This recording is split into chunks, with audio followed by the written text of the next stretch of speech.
చందానగర్లో భారీ అగ్ని ప్రమాదం చోటు చేసుకుంది. ప్రమాదంలో 2 షాపింగ్ భవనాలు పూర్తిగా అగ్నికి ఆహుతవగా పక్కనే ఉన్న హాస్పిటల్ పాక్షికంగా దగ్ధమైంది. అగ్ని ప్రమాదానికి సంబంధించిన వివరాలు ఇలా ఉన్నాయి. చందానగర్ సర్కిల్ 21 పరిధిలోని చందానగర్లో ఉన్న సెంట్రో ఫుట్వేర్ షాపింగ్ భవనం నెక్ బోర్డులో తలెత్తిన షార్ట్ సర్క్యూట్ కారణంగా మంటలు చెలరేగాయి. కృష్ణా జిల్లా గన్నవరంలో రోడ్డు ప్రమాదం చోటు చేసుకుంది. కేసరపల్లి శివారు బుడిమేరు కాలువ వద్ద ఆర్టీసీ బస్సును లారీ ఢీకొట్టింది. ఈ ప్రమాదంలో ఆర్టీసీ బస్సు డ్రైవర్ నారాయణకు గాయాలు కాగా అతనిని ఆసుపత్రికి తరలించారు. డంపింగ్ యార్డుకి నిప్పు పెట్టడం వల్ల వ్యాపించిన పొగ కారణంగా ప్రమాదం జరిగినట్టు స్థానికులు తెలిపారు. నెల్లూరు జిల్లా కాశీపాలెంలో పోలేరమ్మ ఆలయ 7వ వార్షికోత్సవ వేడుకలు ఘనంగా నిర్వహించారు.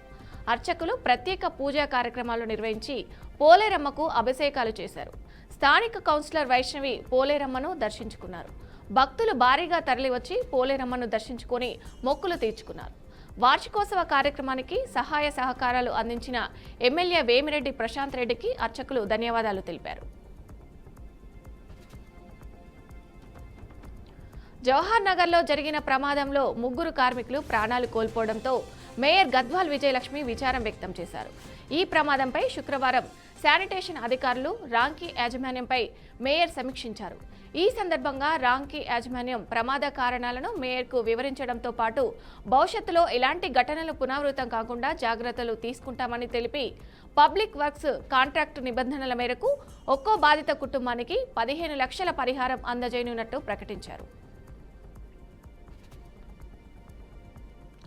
షామీర్పేటలోని ఓఆర్ఆర్ సర్వీస్ రోడ్లో ప్రమాదం చోటు చేసుకుంది. ఈటెల రాజేందర్ ఇంటికి వెళ్తున్న సమయంలో రోడ్డుపై కింద పడి ఉన్న గుర్తు తెలియని వ్యక్తిని వాహనం ఆపి అతనికి ప్రథమ చికిత్స అందించారు. అనంతరం చికిత్స నిమిత్తం ఆసుపత్రికి పంపించారు. రోడ్లో లైట్లు సరిగా లేకపోవడం వల్ల లారీలు, కార్లు స్పీడ్గా వెళ్లడంతో పలు ప్రమాదాలు జరుగుతున్నాయని ఈటెల రాజేందర్ అన్నారు. తిరుమల కుప్పంలో మే 14 నుండి మే 22వ తేదీ వరకు గంగమ్మ జాతర ఘనంగా ప్రారంభమయ్యాయి. టీటీడీ బోర్డు సభ్యుడు శాంతారాం ఆధ్వర్యంలో ఆలయ కమిటీ చైర్మన్కు ఆహ్వాన పత్రికను అందించారు.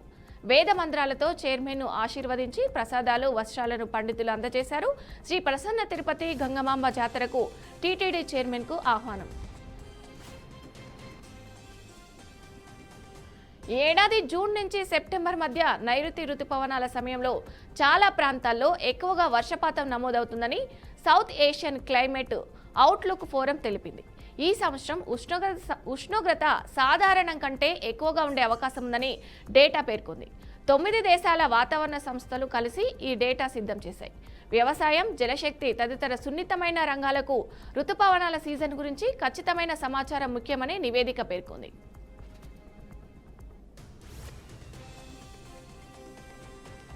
మిస్ వరల్డ్ కంటెస్టెంట్స్ కు తెలంగాణ అంటే ఏమిటో చూపించేందుకు కాంగ్రెస్ సర్కార్ ప్రత్యేక కట్టడాలను లిస్టు చేసింది. అందులో కేసీఆర్ నిర్మించిన సచివాలయం, integrated police command control room, T hub, Buddhavanam, యాదగిరిగుట్టలనే ప్రధానంగా ఎంపిక చేశారు. వీటిని హైదరాబాద్ అభివృద్ధికి సాక్ష్యంగా చూపించనున్నారు. గతంలో కేటీఆర్ వినూత్న తరహాలో అమలు చేసిన ట్యాంక్ బండ్ సండే ఫండేలో సైతం ఈ ముద్దుగుమ్మలు పాల్గొనేలా తెలంగాణ పర్యాటక శాఖ ఏర్పాట్లు చేసింది. నటుడిగా సామాజిక బాధ్యత వ్యవహరిస్తూ సేవ, దాతృత్వ కార్యక్రమాలకు ఏర్పాటు ముందుంటారు అగ్ర హీరో విజయ్ దేవరకొండ. కరోనాతో పాటు వివిధ విపత్తుల సమయంలో ఆయన ఆపణలను అండగా నిలిచిన విషయం తెలిసిందే. తాజాగా ఆపరేషన్ సింధూర్ నేపథ్యంలో భారత సైన్యానికి విరాళం ప్రకటించారు. తన క్లాత్ బ్రాండ్ రౌడీవేర్ సేల్స్ లో వచ్చే లాభాలతో కొంత వాటాను ఇండియన్ ఆర్మీకి విరాళంగా ఇవ్వబోతున్నట్టు వెల్లడించారు. ఈ విషయాన్ని తెలియజేస్తూ మేడ్ ఇన్ ఇండియా మాత్రమే కాదు, మేడ్ ఫర్ ఇండియా అంటూ విజయ్ దేవరకొండ పోస్ట్ పెట్టారు. జమ్మూ కాశ్మీర్లో తెలుగు జవాన్ మురళీ నాయక్ మృతి చెందారు. సత్యసాయి జిల్లా కల్లితండాకు చెందిన మురళీ నాయక్ భారత్ పాక్ యుద్ధ భూమిలో మృతి చెందారు. భారత సైన్యంలోకి వెళ్లాలని మురళికి చిన్ననాటి నుంచి కోరిక ఉండేది. తన కోరికను నెరవేర్చుకునేందుకు తల్లిదండ్రులను ఒప్పించి ముంబై వెళ్లి నాసిక్లో డియోలాలీలో ఆర్మీ శిక్షణ తీసుకున్నారు. 2022లో అగ్నివీర్గా ఇండియన్ ఆర్మీలో చేరాడు. యుద్ధ సమయంలో అతనికి యూరిలో విధులు కేటాయించారు. పాకిస్తాన్ ఉగ్రవాదుల చొరబాటు దుశ్చర్యను అడ్డుకునే క్రమంలో మురళి అసూలు పాలయ్యాడు. రేషన్ కార్డులో తన పేరు తొలగించగా తిరిగి నమోదు చేయించుకునేందుకు వచ్చిన ఓ యుద్ధుడు ఎంపీటీఓ కార్యాలయం ఎదుటే గుండెపోటుతో మృతి చెందాడు. ఈ ఘటన మంచిర్యాల జిల్లా కోటపల్లిలో చోటు చేసుకుంది. సుపాక గ్రామానికి చెందిన నల్లగుంట మల్లయ్య అనే వృద్ధుడి పేరు కార్డులో నుంచి తొలగించారు. ఎంపీటీఓ కార్యాలయం ముందున్న బల్లపై కూర్చొని గుండెపోటుతో అక్కడే మరణించాడు. స్థానికులు చూసి అతన్ని బంధువులకు సమాచారం అందించారు.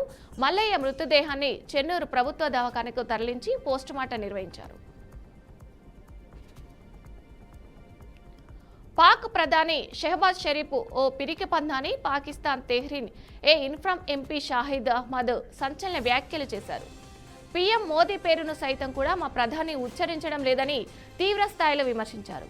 పాకిస్తాన్ భారత్పై డ్రోన్ల దాడికి తెగబడిన తర్వాత శుక్రవారం పాకిస్తాన్ పార్లమెంటులో ఆయన ఈ వ్యాఖ్యలు చేసినట్టు ఎన్డీటీవీ కథనం తెలిపింది. పాకిస్తాన్కు చెందిన ప్రతినిధిని ఆ దేశ ప్రధానిపై చేసిన ఈ వ్యాఖ్యలు ప్రస్తుతం సోషల్ మీడియాలో వైరల్గా మారాయి.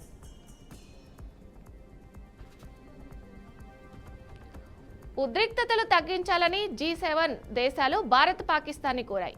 ఏప్రిల్ 22న పహల్గాంలో జరిగిన దారుణమైన ఉగ్రదాడిని తీవ్రంగా ఖండిస్తున్నామని, అదే సమయంలో భారత్ పాకిస్తాన్ దేశాలు సంయమనం పాటించాలని ఓ ప్రకటనలో కోరాయి. తక్షణం ఉద్రిక్తతలు తగ్గించాలని పిలుపునిస్తున్నట్టు తెలిసింది. పరిస్థితి శాంతించేందుకు ఇరు దేశాలు చర్చలు జరపాలని కోరింది. ప్రస్తుత పరిస్థితిని నిశితంగా పరిశీలిస్తున్నామని, సమస్యకు శాశ్వత దౌత్యపరమైన పరిష్కారం విషయంలో తమ మద్దతును ప్రకటిస్తున్నట్టు ప్రకటనలో G7 దేశాలు పేర్కొన్నాయి.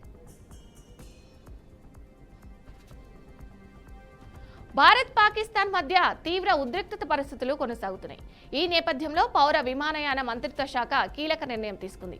సరిహద్దు రాష్ట్రాల్లో 24 విమానాశ్రయాలను మూసివేస్తున్నట్టు ప్రకటించింది. మే 15వ తేదీ వరకు ఇది అమల్లో ఉంటుందని పేర్కొంది. అయితే ఇప్పటికే పలు విమానయాన సంస్థలు విమానాశ్రయాలకు తమ విమానాలను రద్దు చేసుకున్నాయి. జమ్మూ, శ్రీనగర్, లేహ్, జోధ్పూర్, అమృత్సర్, చండీగఢ్, భూజ్, జామ్నగర్, రాజ్కోట్లకు తమ సర్వీసులు నిలిపివేసినట్టు ప్రకటించాయి.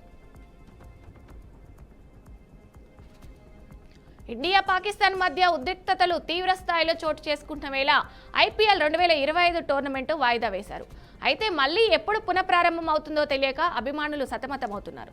ఈ క్రమంలో BCCI కీలక ప్రకటన చేశారు. ప్రస్తుతం ఒక వారం పాటు మాత్రమే IPLను వాయిదా వేస్తున్నామని, తర్వాత పరిస్థితులను బట్టి సురక్షిత ప్రాంతాల్లో నిర్వహిస్తామని పేర్కొన్నారు.